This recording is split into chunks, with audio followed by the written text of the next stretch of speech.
မိတ်ဆွေကခရစ်တိုလောကကိုအခုမှဝင်မဲ့လူတယောက်လားဒါဆိုလို့ရှိရင်တော့ခရစ်တိုလောကမှာရှောင်တဲ့နဲ့ရှောင်ရမယ့်နည်းလမ်းတွေကိုကျွန်တော်ပြောပြပေးမှာဖြစ်ပါတယ်ဒီဗီဒီယိုလေးကိုဆုံးလက်ထိကြည့်ရအောင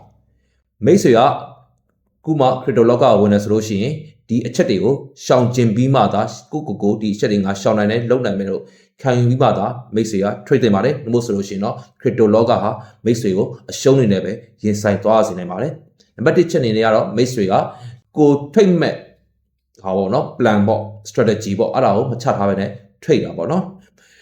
trader တပါအများစုကဒီသင်တန်းတွေတက်ကြတယ်ပြီးတော့ရှင်ဒီ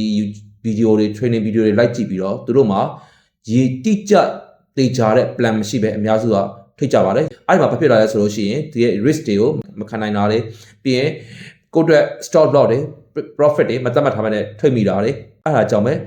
သူကခဏလေးနဲ့ crypto လောကကိုဝင်လာတယ်တစ်လ2လ3လတွေပါပြန်ထွက်သွားကြတယ်ဒီလိုမျိုးတွေများပါတယ်မန်ကေက crypto လောကမှာသိခံနိုင်ပြီးတော့ရေရှည်ရင်းနှီးမြှုပ်နှံနိုင်ပြီးရေရှည်ကိုယ့်ရဲ့ဒီအမားတွေကိုပြင်နိုင်ပြီးတော့ plan တွေတခြားချရလူများတော့အောင်မြင်လိုက်ပါတယ်နံပါတ်1အနေနဲ့ကတော့ emotional trading ပါ trader အများစုဖြစ်ကြတယ် trading မှာအများစုကတော့ဒီ emotional ကိုမခံနိုင်ကြပါဘူးဈေးတွေအတက်ကြတယ်များတဲ့အခါမှာ depression တွေဝင်လာတဲ့ pressure တွေပိလာပြီးတော့ crypto လောကကနေထွက်သွားကြပါတယ်သူများတွေရန်ရောင်းနေလို့ဆိုရင်ဈေးကြတော့ဈေးကြပြီဆိုလို့ရှိရင်လည်း panic sign တွေလောက်ကြတယ်ဘာလို့ဈေးကြတော့ငါရန်ရှုံးသွားမယ်ဆိုကြောက်ပြီးတော့နင်းကန်စုံရောင်းကြတယ်ခါကြလို့ရှိရင် FOMO ဖြစ်တဲ့ fear of missing out ဈေးတက်နေချိန်မှာသူများတွေဈေးတက်နေပြီသူများတွေငါမရလိုက်မှာဆိုလို့ဆိုပြီးတော့စုဝယ်ကြတယ်ပေါ့နော် FOMO ဝင်ကြတယ်အဲ့လိုချိန်နေမှာလည်းရှုံးကြပါတယ်ပြီးတော့လို့ရှိရင် crypto လောကမှာနောက်ထပ်ကြီးမားတဲ့အမှားတစ်ခုကတော့ခဏလေးတွေနဲ့အမျက်လိုချင်တာပေါ့နော်အဲ့လိုမျိုးဥမာဝင်လာလဲတရက်2ရက်တစ်ပတ်လောက်နဲ့ဝင်လာပြီးတော့ငါအရမ်းမျက်ချင်တယ်အဲ့လိုမျက်လို့ဖြစ်ပါအောင်မရပါဘူးအဲကြောင့်မိတ်ဆွေတွေနဲ့ crypto trader တယောက်လုပ်တော့မယ်ဆိုလို့ရှိရင်စိတ်ခံမှစားမှု emotional trading ကိုမလုပ်မိဖို့အရေးကြီးပါတယ်ခုနကနံပါတ်1ချက်က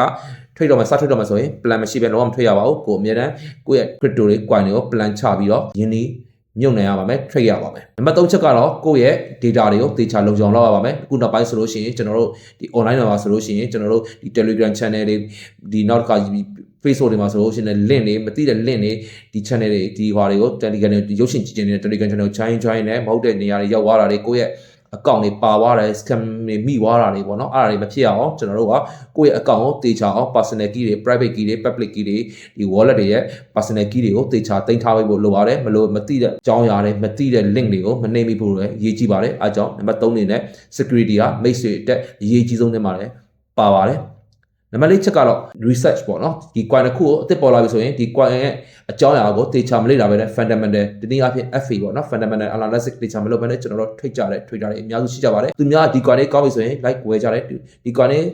းနာမည်ကြီးလာပြီဆိုရင် like ဝယ်ကြတယ်တကယ်တမ်းကကိုကဒီ coin ကသူ့ရဲ့ project တွေကဘာလဲသူ့ရဲ့ team research ပေါ့နော်ဒီ project တွေရဲ့နောက်ကဖွဲ့စည်းတွေကဘာတွေ project မှာနောက်မှာရင်းနှီးမြှုပ်နှံထားတွေကဘယ်သူတွေလဲသူတို့ရဲ့ဒီ project မှာ project ကိုဦးဆောင်တဲ့လူတွေရဲ့ experience တွေကဘယ်လောက်ရှိတယ်သူနဲ့ပတ်သက်တဲ့ဒီ technical analysis တွေကို technical analysis တွေရော fundamental analysis တွေရောတေချာမလုပ်ဘဲနဲ့ research ကြမလုပ်ဘဲနဲ့ coin တွေကိုဝယ်မိကြတယ်ပေါ့နော်နောက်တစ်ခုကျတော့လေဒီ coin နဲ့ပတ်သက်တဲ့ white paper ကိုလည်းတေချာမဖတ်ကြပါဘူး coin တိုင်းမှာသူ့ရဲ့ coin နဲ့သက်ဆိုင်တဲ့ white paper တွေရှိပါတယ်အဲ white paper မှာဒီ coin ကဘယ်မှာပဲဖွဲ့စည်းရဘယ်လို project ကိုဘယ်လိုဥတည်ပြီးတော့ဘာအတွက်လုပ်တယ်ဆိုတဲ့တိကျရေးရတဲ့ဟာတွေကိုအကုန်လုံးကို research မလုပ်ဘဲနဲ့ coin တွေကိုဝယ်ကြပါတယ်ဒါကလည်းအမှားဖြစ်တဲ့အမှားနံပါတ်4တစ်ချက်ဖြစ်ပါတယ်နံပါတ်5ကျတော့ over trading မှာ over trading ဆိုတာကိုကရကျင်စောနဲ့ trick တွေအများကြီးကိုဖွင့်ပြီးတော့အများကြီးဖွင့်လိုက်ပိတ်လိုက်နေကိုယ့်ဘာကိုတယောက်တည်းကိုမှအကုန်လုံးအလုတ်ရှုပ် monitor 4-5လုံးနဲ့အလုတ်တွေရှုပ်ပြီးဟိုဘက်ပိတ်လိုက်ဒီဘက်ဖွင့်လိုက်လုပ်နေ over trading မှာကိုမကျွမ်းကျင်တဲ့အချိန်မှာ over trading ကိုစောင့်တင်ပါတယ်ဒါဘာလို့လဲဆိုရင် over trading ဖြစ်ခြင်းအပြင်မိတ်ဆွေကကိုယ့်ရဲ့နေ့စဉ်နဲ့များအချိန်နဲ့များစိတ်ဖိဖိစီးတာနဲ့ pressure တွေပိလာပြီးတော့ trading မှာဆုံးရှုံးမှုများစွာကိုဖြစ်ပေါ်စေပါတယ်အဲကြောင့် over trading မလုပ်မိဖို့လည်းအရင်ရေးကြည့်ပါတယ်ကိုတေချာ analysis လုပ်ပြီးမှကိုလုပ်တဲ့ coin တွေကိုတေချာလေးစနစ်တကျရင်းနှီးမြှုပ်နှံတင်ပါတယ်နံပါတ်6အနေနဲ့ကတော့မိတ်ဆွေဖြစ်တဲ့တာကတော့ risk management ပါမိတ်ဆွေကဒီ risk management ကိုနားမလည်ပဲနဲ့ crypto လောကမှာဖြစ်ဖြစ်ဒီနောက်က trading လောကပေါ့နော် crypto မှာမဟုတ်ပါဘူးကျွန်တော်တို့ forex တွေ stock တွေမှာဆိုလို့ရှိရင် risk management ကိုတခြားမလေ့လာပဲနဲ့ကျွန်တော်တို့မဝင်သင့်ပါဘူးထိတ်တိုင်းမှာကျွန်တော်တို့က stock လောက်မှသတ်မှတ်ပေးရပါမယ်ငါတို့ဒ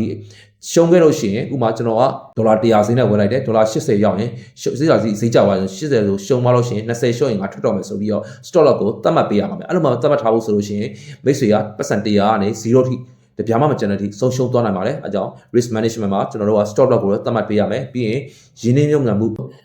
ငွေတွေကိုထည့်သွင်းခြင်းဖြစ်နေကြီးမားတဲ့ဟာပေါ့နော် long investment ပေါ့နော် long investment တွေလည်းလုပ်တင်ပါတယ်ကွာလို့ဆိုရင် long investment တွေကိုကျွန်တော် DCA နည်းနဲ့လုပ်ပြီးတော့ဝယ်လုပ်တင်တယ်ပေါ့နော် DCA ဆိုတာပါလဲဆိုတာကိုကျွန်တော်နောက်ထပ်ဗီဒီယိုမှာထပ်ပြီးပြောပြပေးပါဦးမယ် strategy နဲ့ပတ်သက်တဲ့အရာတွေပေါ့နော်ပြီးလို့ရှိရင်ကျွန်တော်အလွန်ပဲလှုပ်ဆောင်တဲ့ leverage တွေပြီးလို့ရှိရင်ကျွန်တော်ဒီ future trading မှာဆိုလို့ရှိရင်ချင်းငားပြီးတော့လုပ်တဲ့ trade တွေပေါ့နော်အဲ့ဒါတွေကိုလည်းအရင် leverage ချင်းငားပြီးတော့မ trade မိဖို့လည်းလိုပါတယ်ဒါကြောင့်မို့ဒီ risk management နဲ့ပတ်သက်ပြီးတော့သေချာလေ့လာပြီးမှဒါ trading လောကကိုဝင်အောင်သင်ပါတယ်အဲ့ဆိုရင်အခုလက်ရှိဆိုရင်မိတ်ဆွေကျွန်တော်ပြောသွားတဲ့6ချက်လုံးကိုသဘောပေါက်နားလည်ပြီးမှသာ trading လောကကိုဝင်ရောက်တင်ပါတယ်။လို့ဆိုလို့ရှိရင်တော့ trading လောကမှာသင်ဟာအရှုံးနဲ့ပဲရင်ဆိုင်ပြီးမကြမီပါပဲ။တစ်လနှစ်လသုံးလေးလနဲ့ပြန်ထပ်သွားရနိုင်ပါတယ်။နောက်ထပ်ဗီဒီယိုတွေမှာပြန်လည်ဆုံတွေ့ပါဦးမယ်။အားလုံးကိုကျေးဇူးများတင်ပါတယ်။